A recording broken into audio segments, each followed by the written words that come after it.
Next on PIJN News, Dr. Chaps reports on these important issues. ISIS terrorists immigrating to the United States, is it threatening our national security? Also, what does the 14th Amendment really say about immigration and anchor babies? We're going to interview Josh Bernstein right now. Former Navy chaplain Gordon James Klingenschmitt took a stand to defend religious freedom by daring to pray publicly in Jesus' name. Now he helps you by reporting the news, discerning the spirits, and praying the scriptures. Would you pray with us? Here's Dr. Chaps. God bless you in Jesus' name. My name is Chaplain Gordon James Klingenschmitt, Dr. Chaps, and you're watching PIJN News. On this show, we like to report the news, discern the spirits, and pray the scriptures in Jesus' name. But today we have a special guest. Live via Skype from Scottsdale, Arizona, is our returning guest, Josh Bernstein, who is a political activist, conservative commentator, television host, radio host, and prominent member of the Jewish community. Welcome, Josh Bernstein, to our program. Great to be back with you. So, Josh, you live in a border state, and before we get into the whole controversy over, illegal immigrants coming to America, having babies here, we're going to get into the anchor baby controversy, but you're also a defender of Israel, a defender of our national security. You believe that America should have a strong border security program, but there are ISIS terrorists who are now immigrating to America because of the lax immigration policies of the Obama administration. Is that your take on it? What do you say? You're absolutely correct. I think there's more than one gateway, if you will, for ISIS to get into America. Number one, coming through the southern border. We know that there is an area south of El Paso, Texas, about 8 miles, called El Napra. And El Napra is, they have said, is an ISIS encampment that is just sitting there, and the FBI knows about it. So obviously we know that they found prayer rugs and Korans on the southern border. That's one way. The other way that they can get in is through the northern border. We just had the Prime Minister of Canada, Justin Trudeau, elected in Canada. And one of the first things that he said he was going to do is he was going to get rid of the other policies of the former chancellor to their country, and Prime Minister, I mean. And so that means that he's going to allow more refugees into his country. And where do you think some of them are going to go? They're going to go down. They're going to go south, and they're going to go into the northern states in America. And look, I've said this before. If Donald Trump thinks he has to build one fence on the southern border, he might have to build 2 fences, one for the north as well. Now, let's also not forget this new trade agreement. The Trans-Pacific Partnership clearly has language in it that allows for up to as many as 40 different countries to come in unabated, unvetted, if you will, through the immigration angle and the work visa programs through the trade agreements as well. And then obviously we know that the Syrian, quote, refugees, which again I believe is the largest Trojan horse of the 21st century, we know that ISIS has infiltrated these quote unquote refugees. So that's 4 distinct and separate ways that ISIS can come into the United States, and unfortunately, they already are here. So we've seen evidence of this. This is not just speculation, but the San Bernardino shooting was carried out by a woman and her husband. I think the husband has been in America longer, but the woman came directly from the Middle East and co-opted and actually joined ISIS and resolved to come to America to kill people. And that's what her husband and she did when they shot. I think 13 were killed and dozens injured. This is not speculation, but what is our solution? What should our policy be? Well, getting back to the San Bernardino shooting, I actually knew one of the people. They were big supporters of my show, Nicholas Thalcino. So I actually reached out to his lovely widow and gave my condolences. But yeah, I mean, look, 14 Americans were slaughtered, and there's no question that these people were had an allegiance to terrorism and to ISIS. As a matter of fact, she pledged allegiance to al-Baghdadi right before on Facebook. Also, the fact that Nicholas and the perpetrator, I can't remember his name at the time, had a conversation about 2 weeks beforehand in which they were talking about terrorism in Israel and things like that. And again, Nick, he would speak his mind as anyone should speak their mind. And he threatened him at that time that you'll never see Israel, because I think he was planning a trip to Israel. So, you look at the fact that Anwar al-Awlaki had his speeches were also part of the first shooter, the male shooters, YouTube channels and things like that. So there's no question that they were influenced by ISIS. But that's not just that. I mean, you can look at the Fort Hood shooting. You can look at what happened in Oklahoma, the beheading in Oklahoma last year. I mean, there's so many. What about the Umpqua college shooting, in which they purposely asked people, the shooter purposely asked people, are you a Christian? And if they said yes, boom.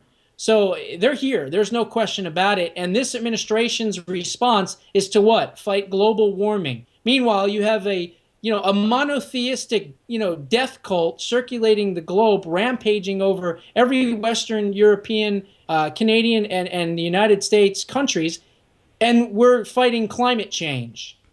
Makes no sense to me. Now, there has been an argument, and we're going to take a short commercial break here, but when we come back, I'm going to ask you, Josh, particularly, is there a Judeo-Christian compassionate response to immigrants who are in need of refuge? I mean, you think about the Statue of Liberty, give me your tired, your poor, your huddled masses yearning to breathe free.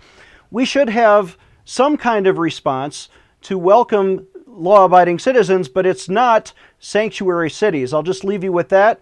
We're going to take a short break. We'll be back with Josh Bernstein. Dr. Chaps will be right back with more PIJN news. Introducing FaxCongress.com. Do you care about politics, defending pro-life causes, traditional marriage, and religious freedom? At FaxCongress.com, you can create any petition to Congress, and we will convert your e-petition instantly to real fax paper on your congressman's desk. And the best part? It's free. Want your voice heard by multiple congressmen? At FaxCongress.com, we can blast your petition to all 535 congressmen and senators instantly. And you don't even need a fax machine. Not only do we deliver your petitions instantly, but with our dashboard feature, you can quickly recruit friends on Facebook and Twitter to co-sign your petition. Do you care about a particular cause? You can build a virtual army of supporters at FaxCongress.com. Do you lead a church, faith-based organization, or PAC? We can even help you do fundraising. It's free. Just visit FaxCongress.com and try it out. Make a difference. Sign any petition today at FaxCongress.com. FaxCongress.com. How is your marriage doing?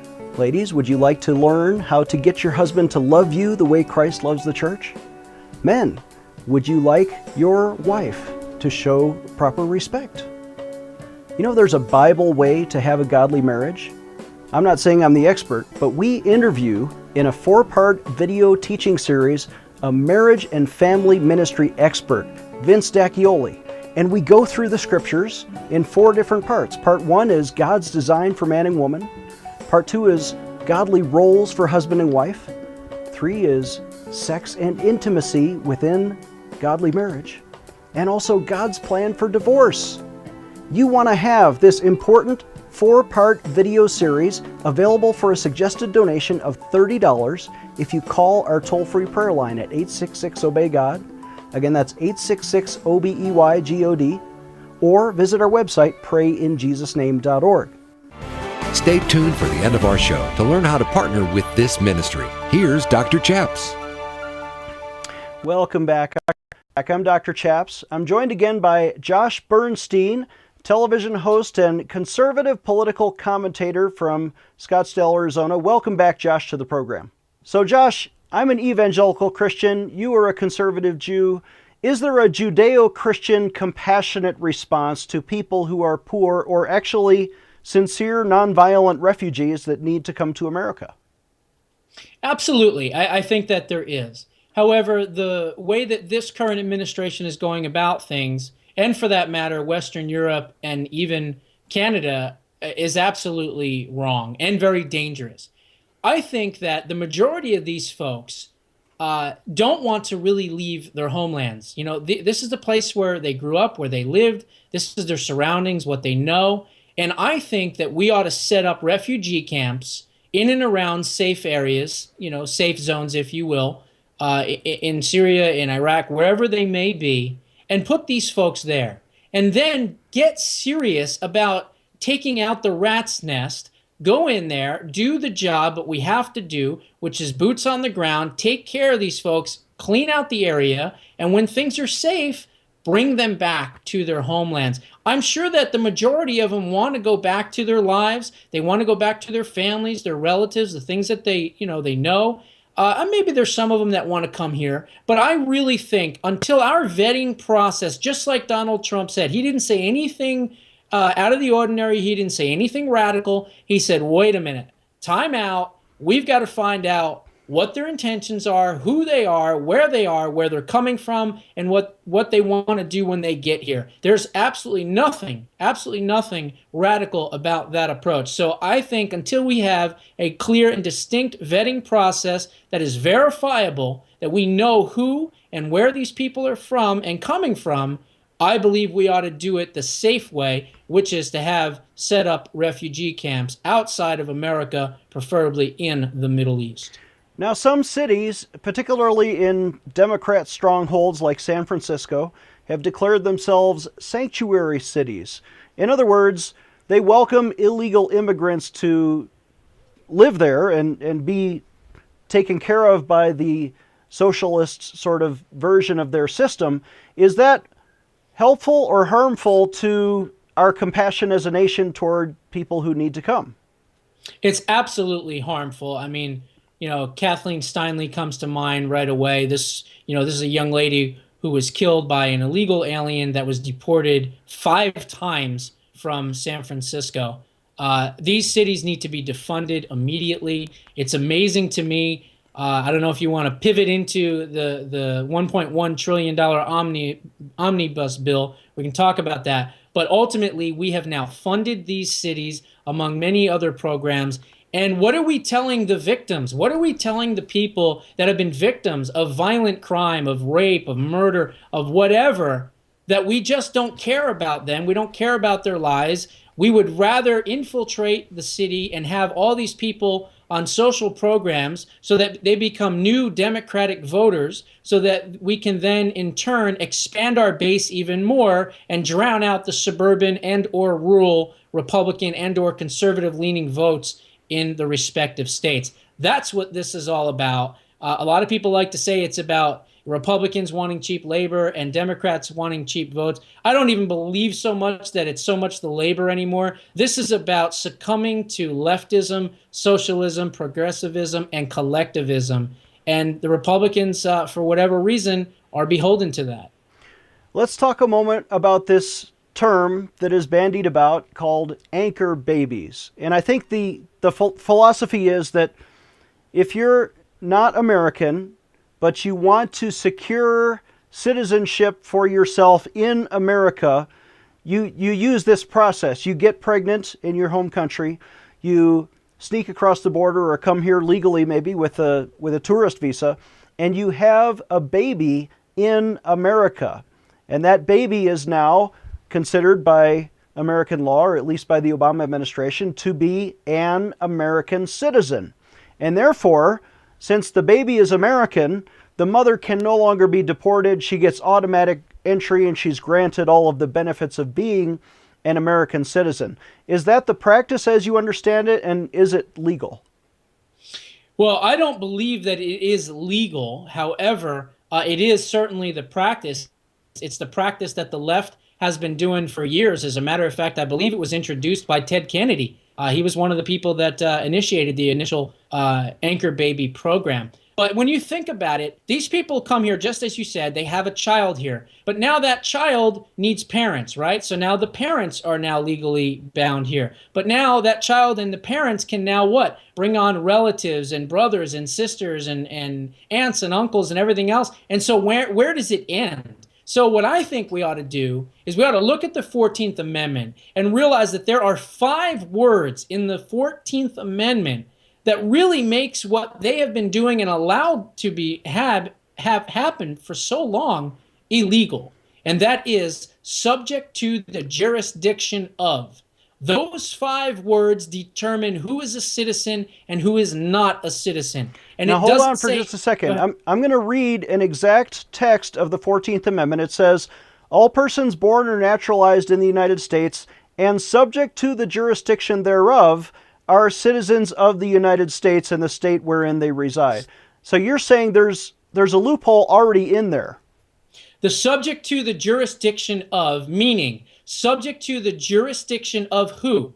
Of Congress, not the executive branch, of Congress. They're the ones who decide on what? Naturalization. So if they decide, they get to pick and choose, basically, who is a naturalized citizen and who is not. Therefore, because that is in the 14th Amendment, truly, these folks are not legal citizens. Now, again, you're going to argue that to the Supreme Court. That's something that Donald Trump was talking about when Jorge Ramos interrupted him in the beginning of his campaign.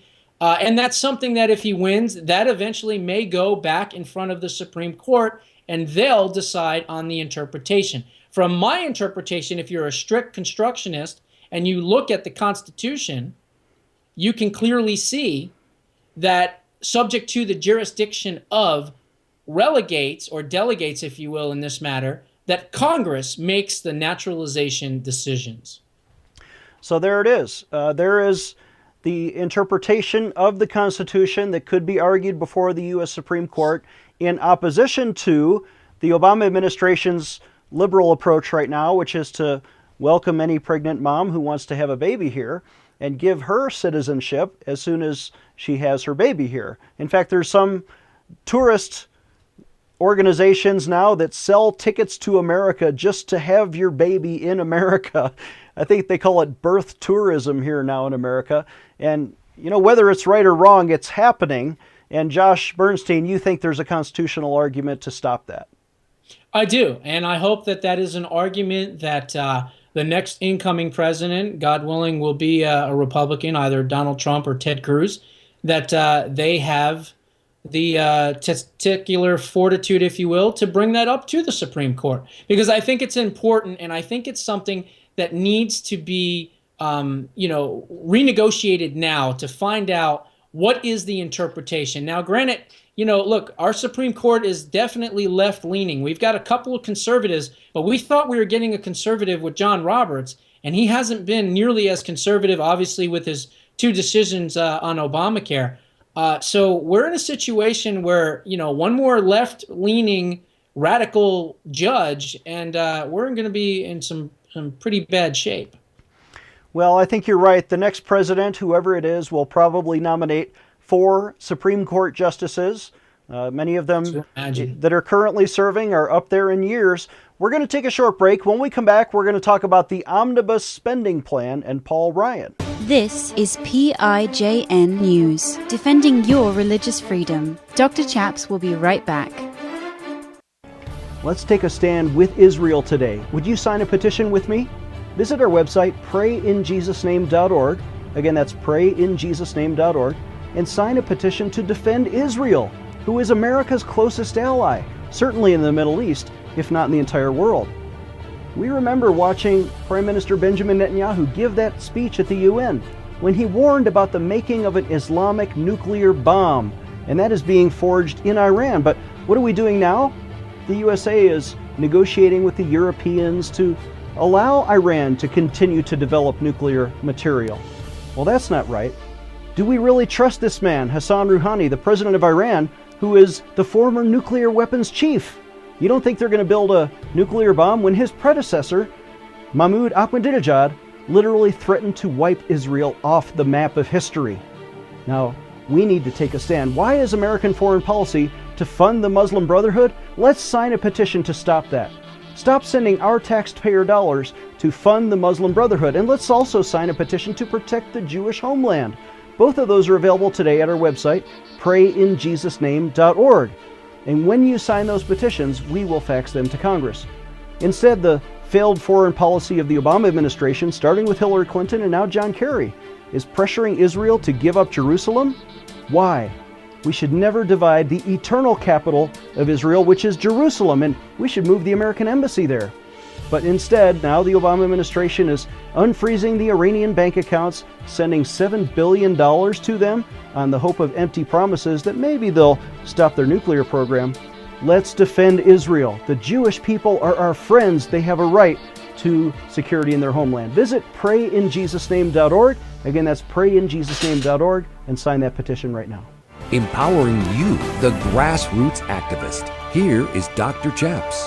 Welcome back. I'm joined for one more segment by my new friend, Josh Bernstein, host of JoshBernsteinPoliticalWriter.com, also a TV show and a radio show. Josh, you're also a spokesman for AMAC, AMAC.us. What is that?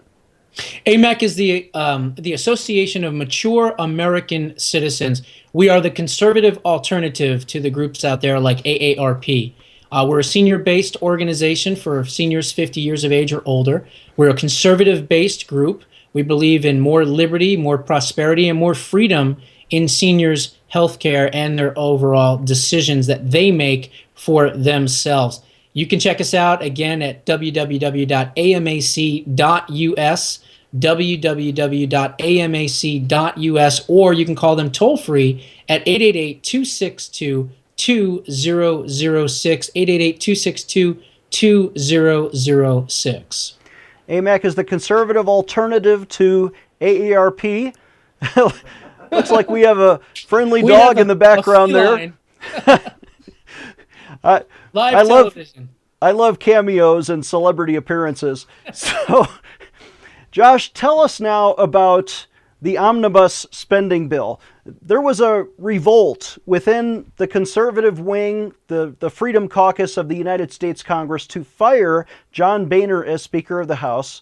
They elected Paul Ryan as Speaker of the House on the condition that he would govern with conservative values. And now, is he doing that? Absolutely, he is not. He is John Boehner 2.0. I've been calling him on my television show Paul Rhinoceros, because I believe he's a huge rhino Republican. I came out strongly against him when the establishment was talking about him as the next speaker. You know, what's amazing to me is that we had about a 72 to 96 hour window of opportunity, a little glimmer of hope, if you will, to actually put somebody, one of us in there rather than one of them as speaker. And for whatever reason, I don't know, but for whatever reason, the Freedom Caucus actually caved and decided to back Paul Ryan for speaker. You had Darrell Issa talking about, carrying his gym bags. You had Jason Chaffetz talking about how if Paul Ryan would run, he would absolutely support him. So it just seems as though they just decided for whatever reason that Paul Ryan was somehow going to be different. Now, the first clue could have been the fact that he said he didn't want the job, and then he said, well, I tell you what, I'll take the job, but I have my own rules that have to be met first in order to do it, including making it harder to have him removed. So Paul Rhinoceros has become King Rhinoceros, in my opinion. But this bill is a disaster. $1.1 trillion, over 2,000 pages long. It was written by special interest and lobbyists. It fully funds the despicable organization Planned Parenthood. It fully funds sanctuary cities. It fully funds Obamacare. As a matter of fact, there's even provisions in it that make it harder to undo Obamacare. And the worst part, I believe, is it fully funds the Syrian refugee resettlement program. So we got nothing. We got absolutely nothing. You might as well just take a dice and roll it, because it doesn't matter whether Republicans are in charge of the House or Senate or Democrats. As a matter of fact, Chuck Schumer said this was one of the best Democratic legislative years they have ever seen in the Senate. And Nancy Pelosi said that they got everything they could imagine and then some. So I guess the Democrats had a very Merry Christmas. And this is despite Republicans having a so-called supermajority in the United States House of Representatives, and even having taken back the Senate, we still cannot pass a conservative budget that defunds, for example, Planned Parenthood abortion clinics are still getting our taxpayer dollars to kill innocent children. Why would Paul Ryan put up with this? Because he's not a conservative. He's got a conservative record score, I believe, in the 60s or even low 50s. The average score in the House, I believe, is only a 67. So there's really not a ton of conservatives left. Granted, 95 Freedom Caucus members did vote against it. But here's what happened. One of the things Paul Ryan said is, things will be different. I'll do things different. We're not going to do the old way of doing things. I'll respect the Hastert rule, former Speaker of the House Denny Hastert's rule, in which legislation can only be brought upon and voted upon when it is agreed upon by the majority party. That wasn't the case. The omnibus bill was passed with mostly Democratic votes and House leadership votes. Then it went into the Senate, where it met with the Kentucky Fried Chicken, Mitch McConnell. That's what I've been calling him, because he's been an absolute disaster in the Senate. So when you're two members, you've got Ryan in the House and McConnell in the Senate, I mean, it really doesn't matter anymore, because neither one of them are good conservatives. So we're in a world of hurt here. And the sad thing is that whether it's Trump or Cruz, they're going to have to use executive orders in order to undo all of the damage that Barack Obama has done and continues to do in this last year in his presidency. Isn't that amazing? Josh, we have just about 30 seconds left. Do you talk about your website, your program, anything you want to say? Sure. Well, I have a television show, the Josh Bernstein television show. You can find it on YouTube. You can Google it. It's all over the place. You can find it on Roku and things like that. My website, again, joshbernsteinpoliticalwriter.com. But the best way to find out more about me is to just put in Google and put in Josh Bernstein television or Josh Bernstein radio or what have you, and you'll find 10, 15 pages worth of information out there. I'm on Twitter, I'm on Facebook, LinkedIn, all the other good social media contacts as well. Thank you so much. We're out of time. Please visit prayinjesusname.org or call us toll free at 866-OBEY-GOD if you need prayer. God bless you in Jesus' name. We'll see you next time. How is your marriage doing? Ladies, would you like to learn how to get your husband to love you the way Christ loves the church?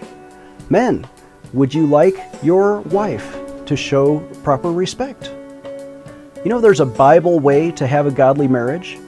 I'm not saying I'm the expert, but we interview in a 4-part video teaching series a marriage and family ministry expert, Vince D'Acchioli, and we go through the scriptures in 4 different parts. Part 1 is God's design for man and woman.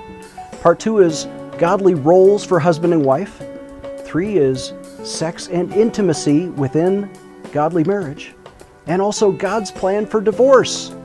You want to have this important 4-part video series available for a suggested donation of $30 if you call our toll-free prayer line at 866-OBEY-GOD. Again, that's 866-OBEY-GOD. Or visit our website, prayinjesusname.org. Dr. Chaps needs your financial support to stay on the air. Would you please send your best donation today? Please visit prayinjesusname.org to donate online. Or you can mail a check to Pray in Jesus Name Ministries, Post Office Box 77077, Colorado Springs, Colorado 80970. You can also call us toll free right now at 866-OBEY-GOD. That's 866-OBEY-GOD. Please sign up for our free emails at prayinjesusname.org. Again, that's prayinjesusname.org.